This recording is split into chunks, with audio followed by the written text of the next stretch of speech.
Dr. Marta Yebra is the director of the Amy Optus Bushfire Research Centre of Excellence. She's a senior lecturer in Environment and Engineering at the Fenner School of Environment and Society and Research School of Aerospace, Mechanical and Environmental Engineering. She's also a mission specialist at the ANU Institute of Space for Space and associate editor for remote sensing of the environment. So in the past, Marta showed us how satellite data and mapping techniques can help bushfire managers better prepare and respond to bushfires. And in this session, Marta will tell us more and share with us the amazing work her group has been doing since the 2019 and 2020 bushfires occurred. Thank you for having me again. I'm going to share my slides. So as Sophia said, I'm going to give a bit of an overview on how data collected from the space can be used to support bushfire management. But I'm going to give a few examples of the latest things we've been doing and the technology that we have started to test here in the Australian Capital Territory with the intention to expand it to other territories. So it's relevant for all of you. Okay, so we already have eyes in the sky. We have a lot of satellites instruments that image our planet constantly. And this animation here, let's see if I make it work. Yeah, okay. So this animation shows, as an example, the orbits of the NASA fleet of Earth observation spacecraft. So current satellite instruments such as these ones launched by NASA and other international space agencies issue an immense amount of data, terabytes per day, that remote sensing experts like me process and convert into useful information and produce for different decision-making and planning activities, in my case, for bushfires. So when it comes to bushfire management, this vast array of data collected from space from these satellites can be used to inform different phases of fire management. So in a nutshell, before the fire, remote sensing data, so data collected from satellites or other platforms, can be used to monitor fuel conditions, which will affect fire danger and the likelihood of a fire to start. So things like the moisture content of the plants, the fuel load, and the structure of that fuel, all affecting the fire danger. So during the fires, we use remote sensing data to identify areas of the land with anomalous high temperatures or visualize smoke, which help to detect active fires, and also to know how the fire will spread. Depending, for example, also on the conditions of the fuel. And this helps to inform most efficient ways to locate firefighting resources. Finally, after the fire, remote sensing data can be also used to assess the fire extent, the emissions from the fire, and the impacts in terms of fire severity, and also the vegetation recovery. So how the vegetation recovers after a fire. So moving to the applications of satellite data to assess pre-fire conditions, the main objective here, as I mentioned, is around estimating fire danger. I'm sure you have seen these signs of fire danger rating across the road. So these signs indicate the risk of a bushfire occurring. So a good fire danger rating system is very important as it supports a range of critical decisions, such as pre-positioning firefighting resources, issuing public safety warnings and information, or limiting the potential of emissions through, for example, the use of total fire bans. You know, when there is a total fire ban, we are not allowed to make any fire. We are not even allowed to do a barbecue. So it's to prevent emissions in those days where the fires can be catastrophic. And sometimes they even close national parks. If you recall, during the 19 and 20 fire season, there are a lot of parks that were closed to the public, again, to prevent emissions to happen. So before I go into detail a bit more on the remote sensing data and how remote sensing data can help in this context, I would like to play this short video about 4 friends of fires that introduce very nicely the major biophysical drivers of fire, and I think it's very entertaining. So I'm going to play this for a few minutes now. Bushfires are a part of life, not just in many parts of Australia, but all over the world. If we're going to live with fire, we'd better get to know it. A good place to start is the 4 friends of fire. This is Phil. He's a fuel. You probably know Phil best from his work in campfires. But across the globe, Phil takes many forms. Phil is at the heart of every bushfire. Our next friend of fire is Des, the dryness of fuel. You see, if Phil's damp, he won't burn. It's not until Des shows up that things really get cooking. Next up is Iggy, an ignition source. Iggy is known to strike rapidly and without warning. If Phil and Des are already around, the landscape is primed to ignite. It's Iggy's spark that sets off the chemical reaction of fire. Our last friend of fire is Wes, the weather. Bushfires are possible when just Phil, Des and Iggy are together, but it's Wes that can really change the game. When it's hot, dry and windy, even small fires can grow quickly, behaving unpredictably and making them almost impossible to control. It's when the 4 friends of fire get together that major bushfires can happen. Okay, so yeah, we know now a bit more of the 4 friends of fire. So fuel is Phil, and this is the dryness, and we can use remote sensing data to know a bit more about Phil and this. And I would like to ask now some of the young stars that potentially listened to my presentation last year to see if they remember how can we monitor the fuel moisture content, the water in the leaves, using remote sensing data. And let's see if somebody is brave enough to explain this difficult slide. Can you raise your hand if you want to give it a go? I'm not sure I can see the slide, so Ryan, if you can help me to see if somebody wants to give it a go. I cannot see the chat now. I'll help you with that, Marta. We have one person wanting to answer. Let's see what they might have to say. The stuff that the scientists use to find stuff on planets or whatever, that maybe? Yeah, that's the instrument. Yeah, the instrument that we have in the space is what we used to measure. Yeah, it's getting there. Yeah. Any other addition to that? No, not really. Anybody else want to add something? We have Shiva wanting to add something. Let Shiva speak. So it's so they measure the fuel because probably when it's dry, there's they can't see the reflection of the leaves. I mean, because the water reflects the light, so they can't see the light. But if it's dry, there's no water, so there's nothing to reflect the light to the satellite. So they can't detect. So they can't detect that there's some plants there because you can't detect the light. Oh, that's getting very, very close. Well done, Siva. All right, I'm going to give the full answer. Very well done, Siva and Evan, was it? Yeah. Okay, good. So basically, we have here this picture here, and it's very close to what Siva said. So when the solar radiation, so the energy from the sun, hits the surface of a leaf, part of that energy is absorbed by the leaf. And when there is a lot of water inside the leaf, the energy is absorbed a lot more than when there is little water inside the leaves. So other part of that solar radiation is transmitted to other layers in the plant, and most importantly, other fraction of the incoming radiation is reflected from the surface of the leaf back to the sensor on board of the satellites. So this fraction of solar radiation that travels back to the sensor is called reflectance, and that reflectance is represented in this figure here. This is the reflectance. Okay.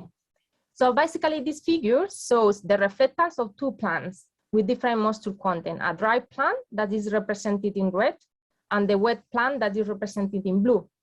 As you can see, there are big differences, mainly in this region of the spectra here that we call short-wave infrared, because the spectra, because the plants absorb a lot of radiation in that region of the spectra when they have water inside the leaves. So based on this, it's a combination of how much is reflected in terms of how much water the plants have and how much absorb of that solar radiation.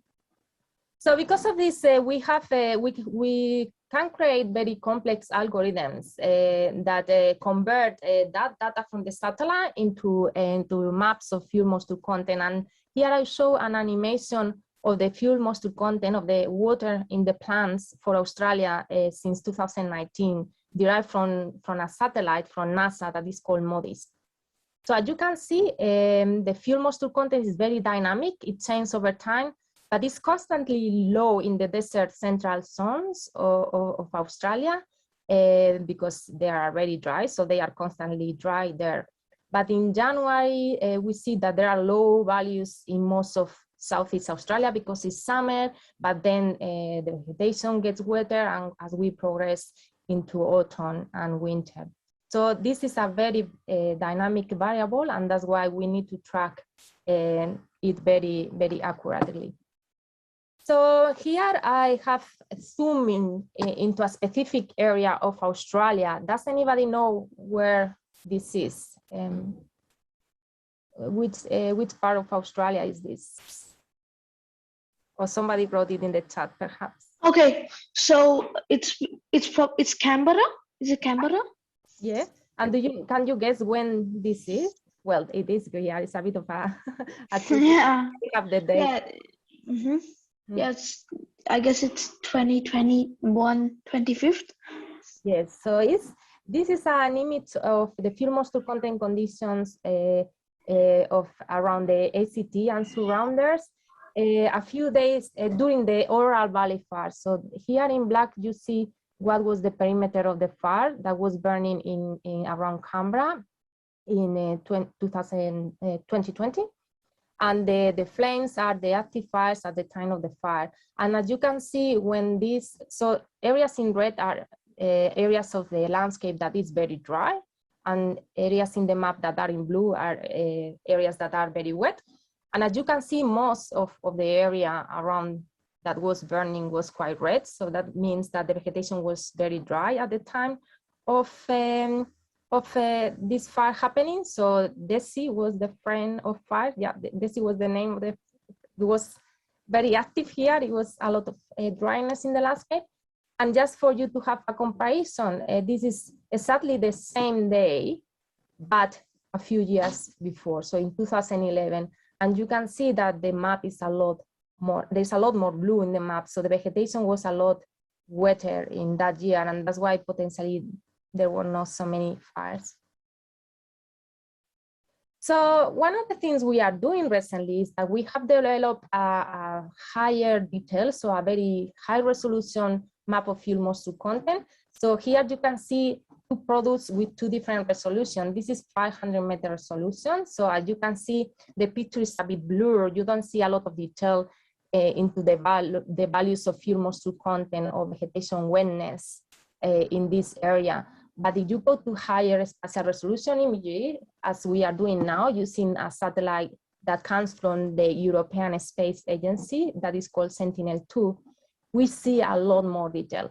So this, for example, the light blue and the dark blue are different aspects of the topography. As you know, some slopes that face north are normally drier than the slopes that face the south because they receive different solar radiation. So now with this high resolution product, we can see all those differences, and we can see the vegetation along the rivers are a bit wetter than the grassland that is surrounding the rivers and things like that.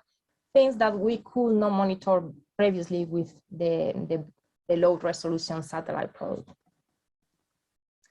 We are also doing a very exciting advancement toward better monitoring fuel we are designing in the ANU our own satellite to monitor fuel condition more accurately, because none of these satellites that we are using were specifically developed to monitoring fuel. They were developed for other applications, but we still use it for fuel monitoring. But the bands and the characteristics of the sensor are not ideal for fuel monitoring. So we are now designing in the ANU a satellite that is going to be called OSFuel. And this is the logo of the satellite. As you can guess, this represents an eucalypt tree, because we are targeting to very accurately monitor vegetation content on eucalypt forests that are highly flammable. And here, this represents the orbit of the satellite and the satellite. And what is very nice is that the canopy of the eucalypt has the shape of Australia, because it's going to be the first Australian satellite mission to monitor fuel moisture content. And here I have put some pictures. Here you can see a picture of the detector control electronics, and here a prototype of a similar satellite payload that is going to be very similar to OSFuel. And as you can see, this is the payload that is mounted in a satellite to measure the reflectance of the planets. So now moving into applications of remote sensing data during fires. The objective, as I said at the beginning here, is to use satellite-based data to detect active fires. So to determine how the fires are spreading, and also find both soft and hard containment lines. So areas in the landscape that are wetter and may add as a soft containment lines, but also to identify where the water resources are, so the planes can recharge water from those water reservoirs. So all this is used for most effectively direct suppression and evacuation strategies.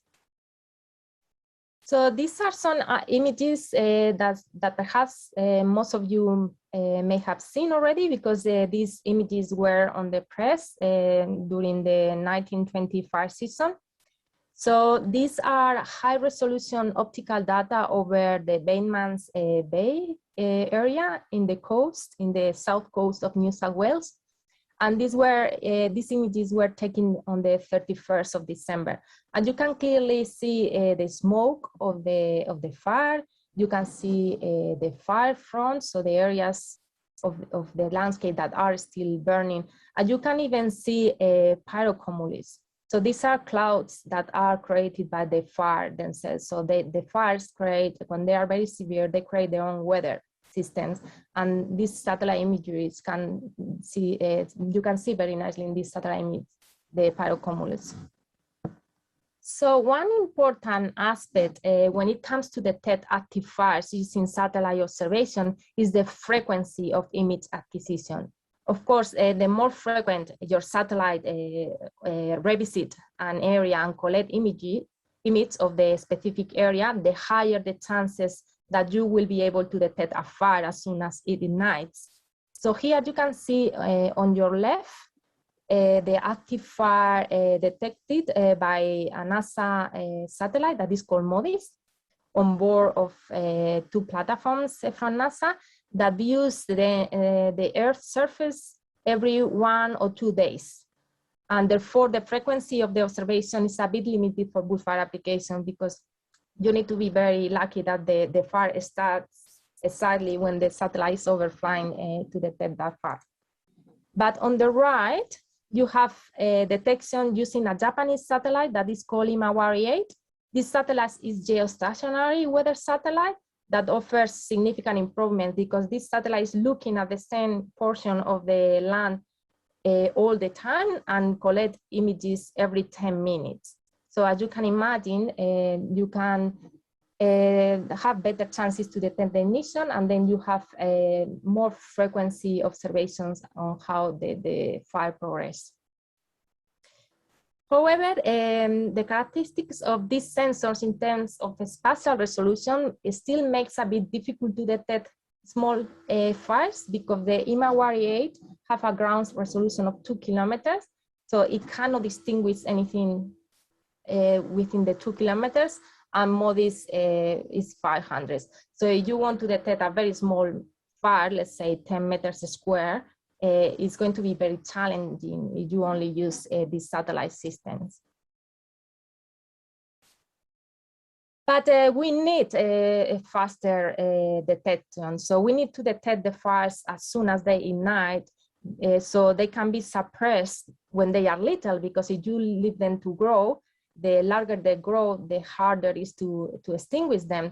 So at the ANU, in response of this need, we are developing an innovative national system with the aspirational goal of detecting the bushfires 1 minute after they ignite, and put them out within minutes. And this cartoon here is just an artist's impression of our aspirational goal. So again, is to have some detection capability that can detect the ignition 1 minute after it happens, and then send something that I will explain later on to extinguish that fire within 5 minutes of ignition. So when it comes to detect small fires, as I said previously, satellites alone cannot solve the problem. In other words, there is not a single remote sensing platform that can do the job of inspecting vast areas like the whole continent of Australia and detect a small fire. For example, as I said, detectors on satellite can inspect large areas because they are in the space looking at the whole territory, but they cannot identify very small emissions because of the limitations on the spatial or the temporal resolution, as we show with the MODIS satellite. But another problem they have is that they cannot see through clouds. So if there is a cloudy day, the satellites won't be able to penetrate the clouds and see what's going on underneath. On the other hand, we have things like other remote sensing platforms like towers. So we can put cameras on towers, we can put sensors on the ground that can detect small fires because they are closer to the ground, and they can detect smaller fires than the satellites, and they are below clouds, so they don't have the problem of the cloud coverage. But they have limited spatial coverage, so they cannot see across Australia. You'll need to install a lot of these sensors to be able to have that coverage. But you can place these sensors strategically in some areas of high risk or areas with high conservation value that you really want to preserve. So given each of these approaches has advantages and disadvantages, the ANU has partnered with Optus to establish the ANU Optus Bushfire Research Center of Excellence to propose a layered approach that combines all detection options so no fires escape. And we have started to implement some of these technologies and testing them in the ACT. And I'm going to show some examples now. How are we going with time? Okay. So these are samples of the cameras we have installed in 4 towers in the city. This is a screenshot of the camera system, and this is a prescribed burn that was happening last autumn. And I'm going to click here and try a live demo so I can show you what the cameras are exactly looking at the moment. So here we have the map of the ACT, and here we have the 4 towers, 5 towers in the ACT. And if we click to any of them, we can have an image of what's going on at the moment. So for example, this is Mount Corey camera, and we can see that there is some people there. And so if we have an observer looking at the camera constantly, it can identify a fire. But what we are doing at the moment is to use artificial intelligence. So we don't need somebody like us looking at the cameras, but we can have a machine that automatically inspects the images constantly, 24 hours, 7 days, at all time, to detect potential ignitions as soon as they start. One interesting thing you may realize is that all this area of the image are pixelated. Can anybody guess why we do that? Let's hear from Liam. Is it because there's people's houses there that you can distinctly see? Exactly, it's for privacy reasons. So yeah, those houses are too close to the cameras, so we cannot be, we can potentially see what people is doing in their house. So we need to pixelate it, so we respect the privacy of the people. Good, let's keep going. All right. So we have already also initiated a trial on the use of drones in Namachi National Park, that is also here in the ACT, for early fire detection. So why drones are important in this context? Well, when there is, for example, a lightning storm, normally fire authorities deploy manned fire spotting aircrafts over lightning strikes areas the morning after the dry lightning storms go through. So the delay in the deployment of the resources to look for ignitions is due to resourcing issues. So sometimes they don't have enough resources, but also due to restrictions on night flying for existing aerial services. Flying at night is quite dangerous, so sometimes they need to wait until the morning after to go and see if any of those strikes ignited a fire. So that's why we believe that a UAV or an unmanned vehicle that can fly at night over an area that is, for example, forecasted to receive a continuing lightning storm with a lot of strikes, can provide a significant capability to existing fire management practices. Such a system doesn't exist in Australia, and this project is to demonstrate the capability in the ACT. Of course, there is no point to detect early fires if there is not an early response.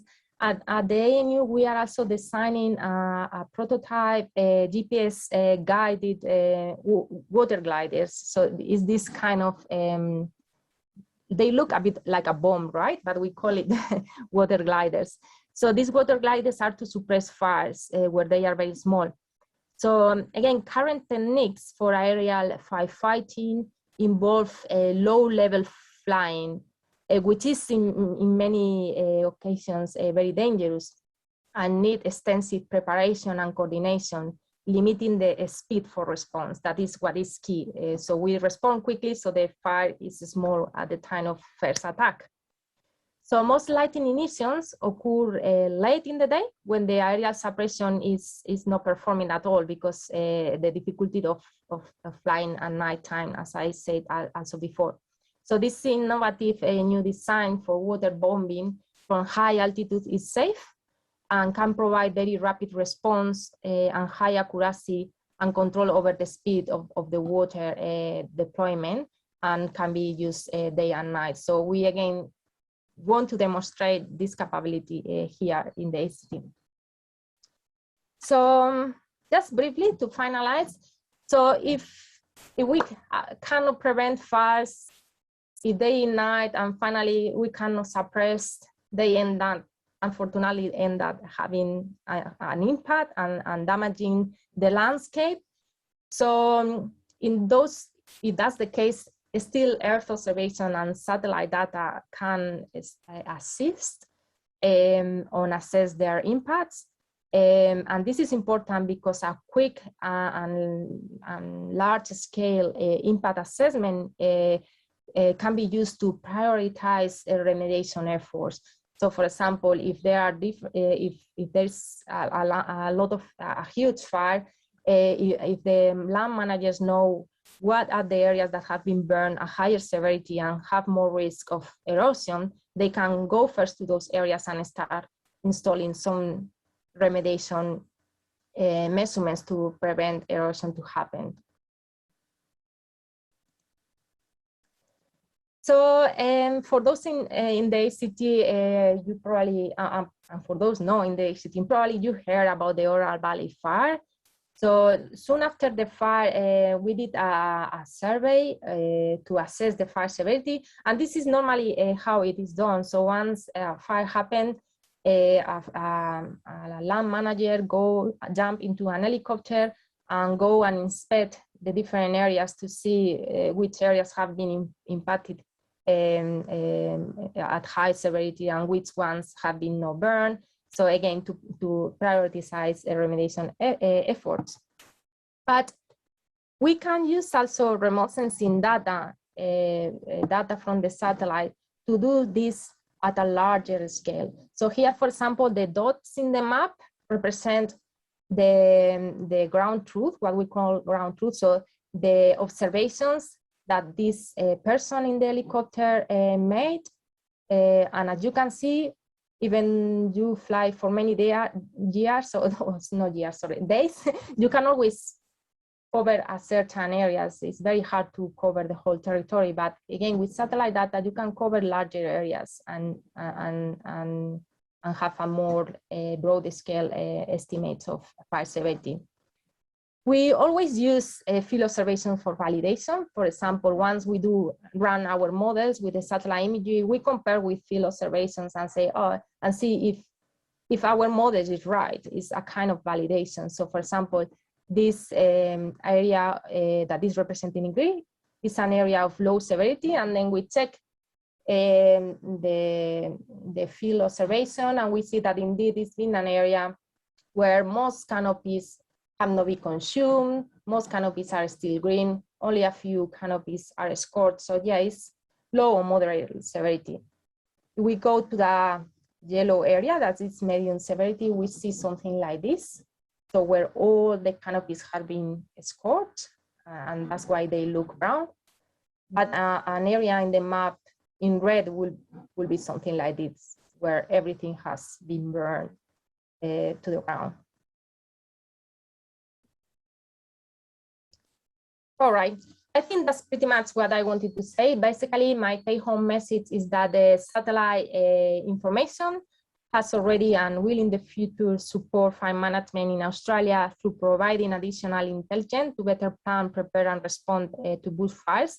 But as I presented as well, satellite themselves cannot solve the whole problem. We need to integrate that information with other information coming from other platforms, and of course with modeling and good knowledge from fire managers.